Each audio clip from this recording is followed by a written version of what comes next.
and I'm the publisher of the Eagle Online, an online newspaper. Now, from what you've just told me, please tell me on camera, you were just a whisker's breadth from this. You were an eyewitness, you saw it unfold, and also you suffered some level of loss as a result of this explosion.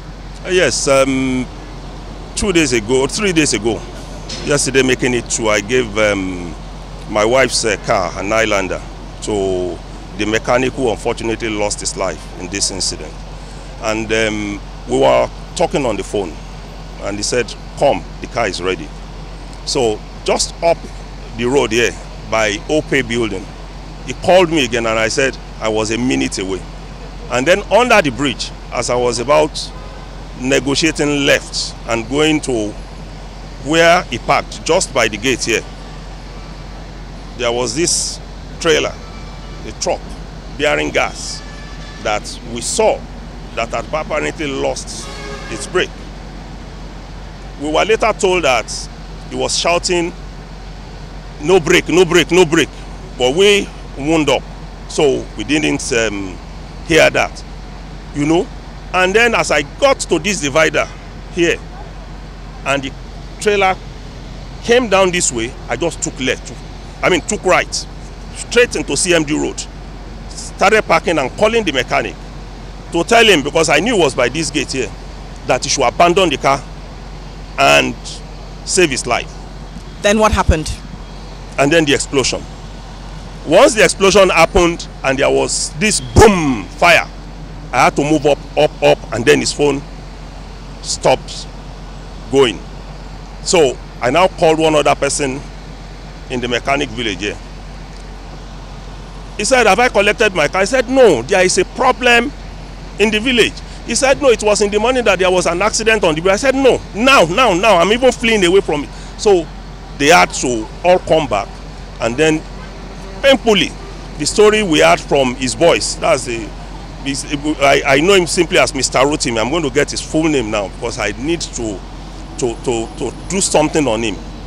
The story the boy said was, as soon as that thing landed on its back, the truck, he told them to flee, that he needed to save the customer's car. His own car was there. When you take that shot from here, you will see the burnt Highlander, and the car behind it is his own car. He didn't try to save his own car. It was when he saw that it was getting late that he now ran out of the car, but he couldn't make it because the explosion was massive. It was massive. It's painful, but I mean, I really feel empathy for the man. He tried to do what a normal workman would want to do, save the customer's property, but in the process he lost his life. May his soul rest in peace. And now you see, there are times when people become collateral damage as a result of what we refuse to do as society. We're both journalists, and we know that we cannot count the number of tanker explosions and incidents on this stretch of road. Now, with what you witnessed firsthand, what are your thoughts as to what we're doing right and what we're not doing, and what we need to do to ensure that tankers like this do not continue to constitute a menace, and people who own these tankers or run these tanker fleets are prosecuted when they basically take the lives of innocent and unsuspecting citizens? Yes, you see, some days back on a group, I had like a banter with a director in the Lagos State Civil Service. And I said, you people are making so many laws, and all these laws are being implemented on private vehicle owners, not even the commercial buses, not on the tankers. Why is it so? Is it that you are using them for political leverage or what? Because what happened here is really very shameful. There was a Marwa, that's the tricycle rider here, who said this guy was coming all the way from Ketu, and they saw that his front tire was almost on fire. And they tried to stop him. He refused and was moving with it, saying they should leave him. Until then, it happened here.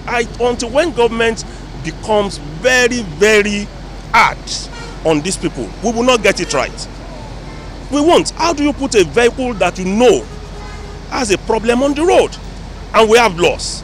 It's painful that despite being affiliated or associating with a lot of these security agencies, including the FRSC and LASPA, we get all these reports and we still give them and nothing is done because it looks like these guys are uncontrollable. When this happens, everybody goes away and life continues. That's the problem we're having. Nobody is made to pay for it. The insurance companies who should insure them, sometimes you find out that they don't even have any insurance on these vehicles. All that they do is look for a boy, drive the tanker, deliver the goods and comes back. It's shameful, and I think government must come down hard on these people. It shouldn't be only private car owners who are dealt with, because between Ketu and here, at least it must have passed by a police station. We have a DSS post in front of their office with the Lagos. All of this happened on this same road, and I'm wondering where we are. Earlier on, I had an interview with somebody from Lasema, and the first question I asked was, you see a retinue of law enforcement officers, tax collectors and all sorts of things, and from 1 kilometer of road you can see 4 stops where presumably what they're doing is enforcing one law. So if that is what they're doing on a daily basis and every hour, every second of the day, except for maybe when it's nightfall, how is it that they're not able to detect that some of these vehicles basically are not roadworthy? And he said something that was shocking.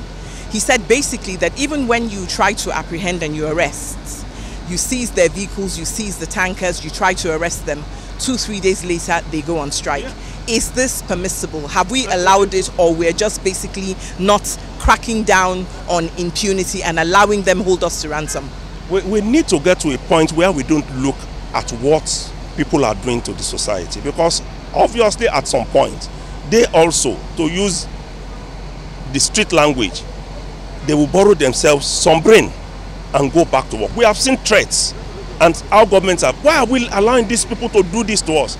That was why at some point when the road safety was talking about bearing arms, I said, I'm fine with it, because how many times are they going to go and look for policemen, DSS, to follow them on patrols?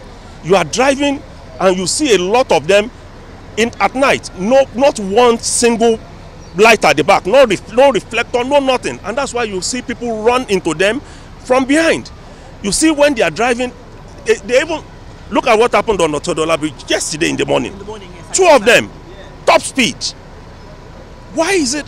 And when you look at this between here and Kara, it's the same thing. You are just leaving a very busy place, and you are still within that, and you are already at about 100, 120.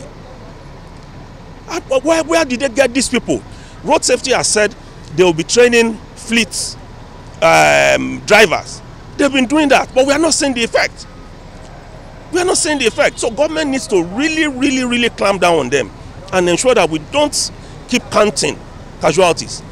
Thank God that it was night here yesterday, and thank God that I was about the first person who wanted to enter into this place. There was a bus driver who was beside me, who was trying to put his head there and overtake me wrongly. But somehow, because I was already turning, he also slowed down. If I had allowed him to pass me, he would have been here in this accident. And I can't imagine the number of people that will be with him. That was why we had a few casualties. If he had been the one in front of me, he would have wasted his own life, and that of the passengers. Because there was a vehicle here that couldn't make it. There was another one there that couldn't make it. 2 of them. Because as soon as it landed, the gas was released and everywhere became very cloudy before it erupted. So government must work on this seriously, because we only enforce the law by those who are involved. Thank you very much, Dotun. I'm sorry for your loss. My best wishes to your wife. I'm even so bothered about it.